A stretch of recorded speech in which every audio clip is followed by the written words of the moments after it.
ઉમરેઠ વિધાનસભાની પેટા ચૂંટણી 2026ના પડઘમ વાગી રહ્યા છે ત્યારે નિયમોના પાલન મુદ્દે વિવાદ સર્જાયો છે। આણંદના અધિક જિલ્લા મેજિસ્ટ્રેટ ઋતુરાજ દેસાઈ દ્વારા પ્રસિદ્ધ કરવામાં આવેલા જાહેરનામાનો સરેઆમ ભંગ થતો હોવાના આક્ષેપ અપક્ષ ઉમેદવાર જીતુ સેવક દ્વારા કરવામાં આવ્યા છે। ભાજપ અને કોંગ્રેસ બંને પક્ષો ચૂંટણી પંચના નિયમોને નેવે મૂકી રહ્યા હોવાની ચર્ચાએ જોર પકડ્યું છે। ચૂંટણી પંચના જાહેરનામા મુજબ કોઈપણ શૈક્ષણિક સંસ્થા કે હોસ્પિટલની બિલકુલ નજીક ચૂંટણી કાર્યાલય શરૂ કરી શકાતું નથી। જોકે અપક્ષ ઉમેદવાર જીતુભાઈ સેવકે આક્ષેપ કર્યા છે કે ઉમરેઠમાં વજ્ર હોસ્પિટલની બરાબર નીચે ભાજપનું ચૂંટણી કાર્યાલય ખોલી દેવાયું છે। આશ્ચર્યની વાત એ છે કે આ કાર્યાલયના ઉદ્ઘાટન પ્રસંગે ગુજરાતના મુખ્યમંત્રી ભૂપેન્દ્રભાઈ પટેલ પણ હાજરી આપી ગયા છે। હોસ્પિટલ જેવા સંવેદનશીલ સ્થળ પાસે રાજકીય કાર્યાલય કાર્યરત હોવાથી જાહેરનામાનો ભંગ થતો હોવાનો ગંભીર પ્રશ્ન ઉઠાવવામાં આવ્યો છે। બીજી તરફ કોંગ્રેસ પક્ષ પણ નિયમોના ભંગમાં પાછળ નથી તેવા આક્ષેપ થયા છે। ઉમરેઠની સુરેલી દૂધ ઉત્પાદક સહકારી મંડળી જેવી સંસ્થાની દિવાલ પર કોંગ્રેસના પ્રચાર માટેના ભીંતચિત્રો નજરે પડ્યા છે। ત્યારે શું ચૂંટણી પંચ ભાજપ અને કોંગ્રેસના આ કથિત નિયમ ભંગ સામે કડક પગલાં લેશે કે પછી સત્તા અને વગદાર પક્ષો સામે તંત્ર મૌન સેવી લેશે? તો આ તો હવે આવનારા સમય અને ચૂંટણી પંચની કાર્યવાહી જ બતાવશે।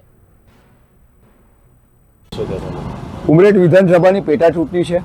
ભારતના ચૂંટણી પંચે કેટલાક નિયમો બનાવેલા છે અને એ નિયમોનું દરેક ઉમેદવારે પાલન કરવું પડે છે, પરંતુ ક્યાંક ને ક્યાંક સરકારી મશીનરી દ્વારા દુરુપયોગ કરી અને ભારતીય જનતા પાર્ટીના ઉમેદવાર જીતે તેવા પ્રયત્નો થતા હોવાના આક્ષેપો પણ કરવામાં આવે છે।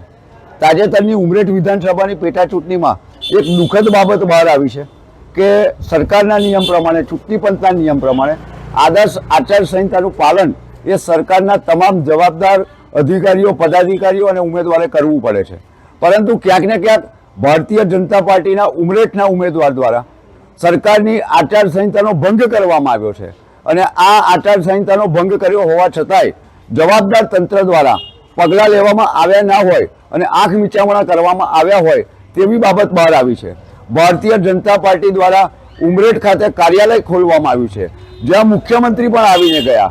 ખરેખર તો આ આદર્શ આચારસંહિતાનો ભંગ છે, કેમ કે આદર્શ આચારસંહિતા પ્રમાણે જિલ્લા કલેક્ટરે જે જાહેરનામું બહાર પાડેલું છે તેમાં ખાસ જણાવવામાં આવ્યું છે કે કોઈ પણ રાજકીય પક્ષ કે ઉમેદવાર હોસ્પિટલ, ધાર્મિક સંસ્થાઓ કે શૈક્ષણિક સંસ્થાઓનો દુરુપયોગ ન કરી શકે, ત્યાં નજીકમાં કાર્યાલય ન ખોલી શકે, પરંતુ ભારતીય જનતા પાર્ટીના ઉમેદવાર દ્વારા ઉમરેઠની વ્રજ મલ્ટી સ્પેશિયાલિટી હોસ્પિટલની નીચે જ બરાબર કાર્યાલય ખોલવામાં આવ્યું છે, જે આદર્શ આચારસંહિતાનો ભંગ છે।